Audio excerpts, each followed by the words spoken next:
So imagine you're a farmer. You walk out of your house, got your overalls on, your hat. You go out onto the field. Maybe you got your little plow with you. I don't know how farming works, to be honest. But you got your seeds. One field, you have your corn seeds. You're gonna go plant them, and when the season arrives, you're expecting your corn to come out. On another field, you have nightshade. You plant that nightshade, and when that season comes around, you expect nightshade to come. Why am I saying this? You can't expect to grow a different plant from the seeds that were planted. And yet, we plant all the wrong seeds in our heads all the time. Instead of planting corn, instead of planting empowering beliefs that will fuel us and will give us the energy to pursue our goals, we plant nightshade. We plant limiting beliefs in our heads, beliefs that hold us back, that make us feel constraints. Now, maybe these limiting beliefs didn't come from us. Maybe they came from our parents. Maybe they came from society or the school system. Maybe they came from your boss or your friends. But at the end of the day, the belief got planted. And it's our job to only allow the messages we want planted in our minds to flourish and grow in our minds. I used to be very, very bad when it came to my planting. I didn't understand this concept of self-talk. But the power of self-talk is extremely immense.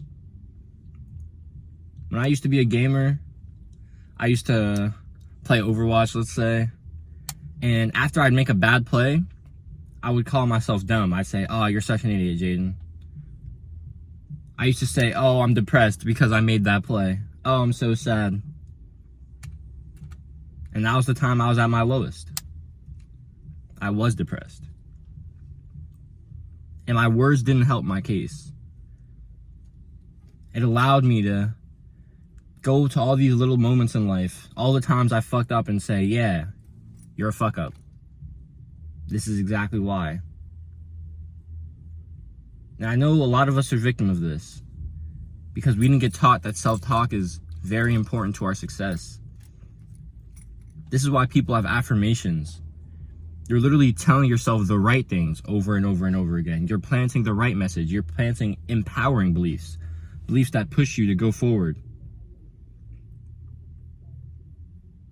But it's very hard when some of our beliefs are tied with our identities.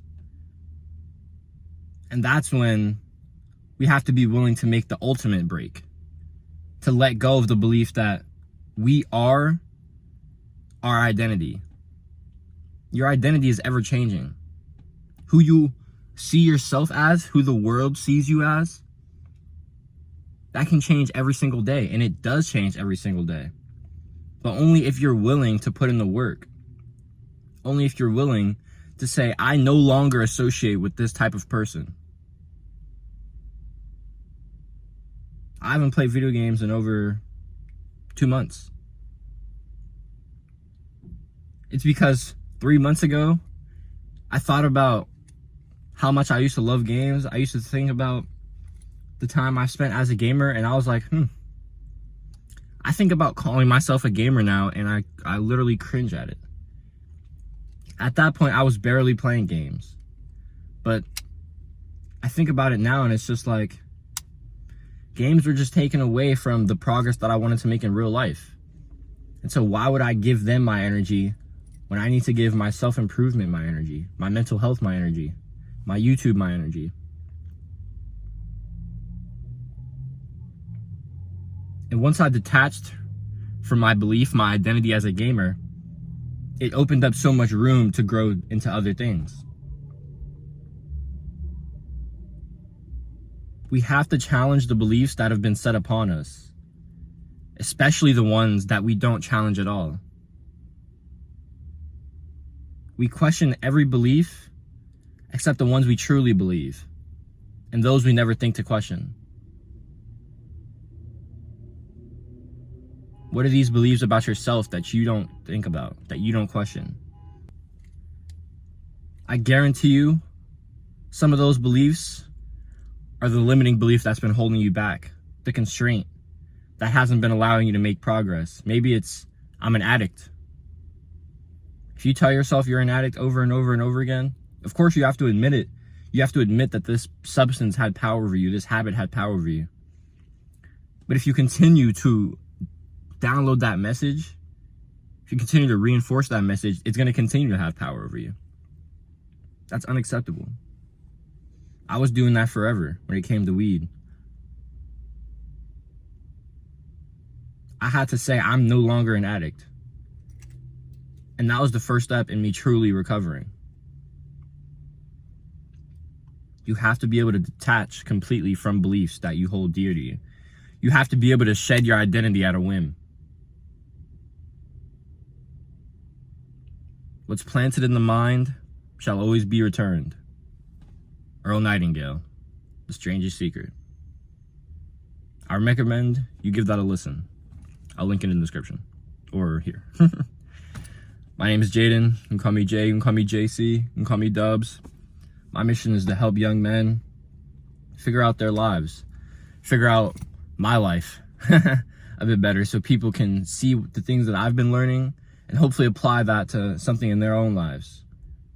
To hope that my story can impact lives and change someone else's story.